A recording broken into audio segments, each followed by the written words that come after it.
A Edux, ela é uma empresa da marca da Estácio, especializada na educação, principalmente no ensino superior. Foi constituída em 2007 e está listada no segmento do mercado da Bolsa, com ações ordinárias. Então, é o segundo maior grupo educacional do Brasil e perde apenas para a Cogna. Nós vamos começar com a análise fundamentalista. A gente pegou o balanço patrimonial e a DRE e aplicou os índices de análise horizontal e vertical. Falando um pouquinho de análise horizontal do ativo da Edux, a gente percebeu uma alavancagem de 68%, tanto no ativo quanto no passivo, sendo que no ativo o que mais representou esse aumento foram os caixas e equivalente de caixa, que apresentou uma crescente de 131% de 2019 para 2020, e no ativo não circulante o aumento do imobilizado e do intangível, também apresentaram bastante crescente nesses 2 anos. Então, isso quer dizer que a empresa teve uma alavancagem dentro do seu capital próprio.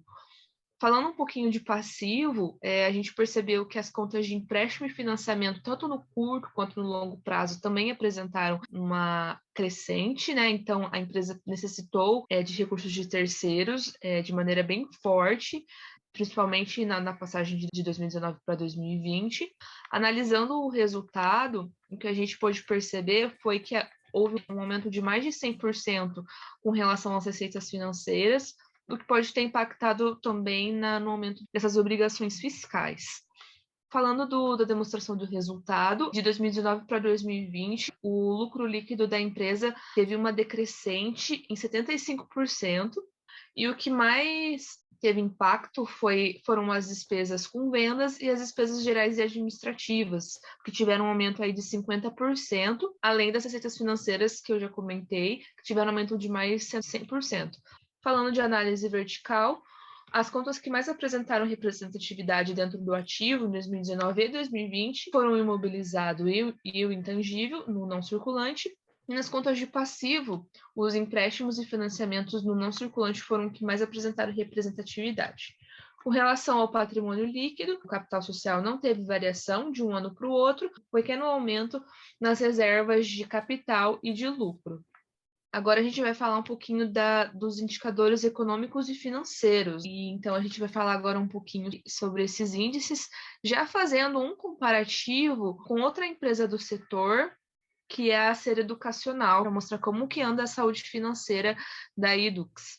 Falando primeiro do índice de estruturas de capitais, analisando o comportamento patrimonial da empresa, a empresa necessitou de recursos de terceiros de maneira bastante elevada, tendo um aumento de 62% de 2019 para 2020. E também foi possível observar que os imobilizados da empresa aumentaram em 41%. Isso também teve bastante representatividade ali no capital próprio da empresa.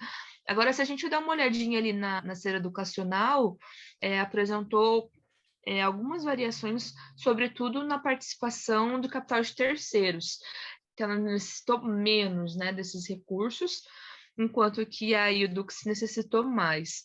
Agora, falando quantitativamente ali de mobilizado e de composição de endividamento, elas se manteram bastante parecidas. Agora, falando um pouquinho dos índices de liquidez, a Edux, com relação à liquidez geral, apresentou valores abaixo do esperado, aquelas obrigações de curto prazo, ela apresentou um déficit tanto em 2019 quanto em 2020. O ideal seria que esses indicadores apresentassem valor mais do que 1 e apresentaram menor do que 1. Então, provavelmente teriam que recorrer a recursos de terceiros para liquidar essas dívidas em curto prazo. Com relação à liquidez corrente e à liquidez seca, as duas empresas apresentaram índices acima de 1, o que é muito bom, mas a Edux apresentou um rendimento um pouco melhor, mais de 100%, então o que é muito bom para a empresa. Falando um pouquinho dos índices de atividade, a Edux ela apresenta um ciclo operacional um pouco melhor do que a Ser Educacional, sendo que a Edux leva em torno de 6 anos para receber todos os contas a receber, enquanto a Ser Educacional de 8 a 11 anos. E com relação a pagamento, a Edux leva em torno de 2 a 4 anos e a Ser Educacional uma estabilidade de 15 anos. O ideal seria que essas empresas primeiro recebessem e depois pagassem, mas devido ao cenário em que a empresa está vivendo e todo o cenário econômico, acabou que isso foi influenciado. Falando um pouquinho de margem líquida, as duas empresas apresentaram mais ou menos os mesmos índices ali de margem líquida. Bom, então agora passando a análise do EBITDA, um comparativo entre o ano de 2020 e 2019, a receita operacional não teve grande variação, bem como os custos envolventes ali da própria operação, o que gerou, tanto 2020 quanto 2019, um lucro bruto mais ou menos parecido. A gente percebe ainda um leve aumento nas despesas operacionais no ano de 2020, mas que no fim acabou impactando no EBIT, né?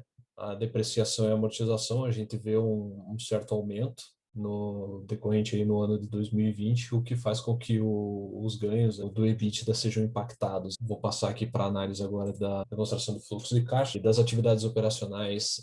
A empresa conseguiu extrair, a partir da sua atividade fim, né, ela é capaz de gerar riqueza. Então, mesmo no meio de um cenário de pandemia, ela conseguiu um aumento em 2020 no caixa líquido, decorrente das atividades operacionais, né, totalizando aí um próximo de 324 milhões. Foi possível verificar também um aumento significativo dos juros sobre empréstimos e financiamentos ali entre o segundo e terceiro trimestre de 2020 e um aumento com gasto nos fornecedores. Nas atividades de investimento, a gente verificou que a empresa precisou se modernizar, então ela investiu muito em tecnologia para poder fornecer ensino à distância para os seus alunos, bem como isso já era uma prática, né, que a empresa adotava, só que com a pandemia ela expandiu, então a gente verificou um aumento nos valores de investimento relativos a ensino à distância, bem como pelas atividades de financiamento, ela aumentou muito a captação de empréstimos. Então, aqui a gente pode verificar um aumento significativo comparativo entre o primeiro trimestre de 2019 em comparação com o primeiro trimestre de 2020, né? Então, foi um aumento bem relevante. Passando aqui a uma breve análise da comparação dos índices do setor com as empresas, a gente pode ver que a liquidez dela foi muito maior que a do próprio setor, né? Então isso demonstra o interesse dos investidores na empresa. O giro de ativos ali também 2 vezes maior na Edux se comparado com o setor. O ROI também foi bem expressivo e a margem líquida, né? Também bem significante. Referente à análise do Ponte, a empresa Edux apresentou aí uma margem de lucro líquido em 2019 de 18,12, maior que a da série educacional, que ficou em 10,68. No giro do ativo total, um valor aí de 0,65, fazendo a multiplicação dos valores, o retorno do ativo total, o ROA, fica em 11,72, da conta do passivo com patrimônio líquido, dividindo o multiplicador da alavancagem financeira no valor de 1,78. Essa multiplicação junto com o ROA fecha o capital próprio de 2019, um retorno de capital próprio de 20,83. Já em 2020, os valores um pouco decaíram, consideravelmente na verdade. A margem do lucro líquido fica em 2,55, fazendo aí a multiplicação com giro do ativo total de 0,42. O ROA fica em 1,06, analisando o passivo, a divisão com o patrimônio líquido, 2,89. O multiplicador da alavancagem financeira vezes o retorno do ativo, fica o retorno aí do capital próprio em 3,06, demonstrando aí uma decaída considerável de 2020 para 2019. Quanto à análise qualitativa, a empresa está listada no segmento de novo mercado, então ela tem uma boa governança, tem alta transparência. As principais concorrentes é a Ser Educacional e a Cogna. Entre as suas concorrentes, ela está bem localizada no setor.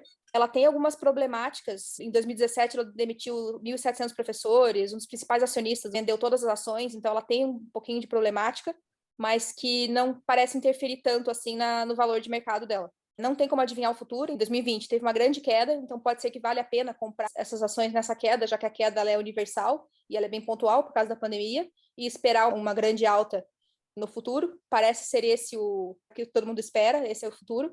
Então o grupo a gente decidiu que vale a pena investir na empresa. Ela teve um bom investimento no EAD, então ela é extremamente competitiva, o que justificaria esse investimento. A situação tende a normalizar, então o preço da ação tende a subir. Então, uma empresa que aparentemente vale a pena investir. E esse investimento que a empresa fez voltada no EAD foi principalmente nos cursos de graduação. Isso é muito estimulante o investidor no longo prazo, porque tende a aumentar o número de alunos que estão pretendendo cursar algum curso de graduação. Por isso, a gente também considerou relevante a opção de se investir na empresa.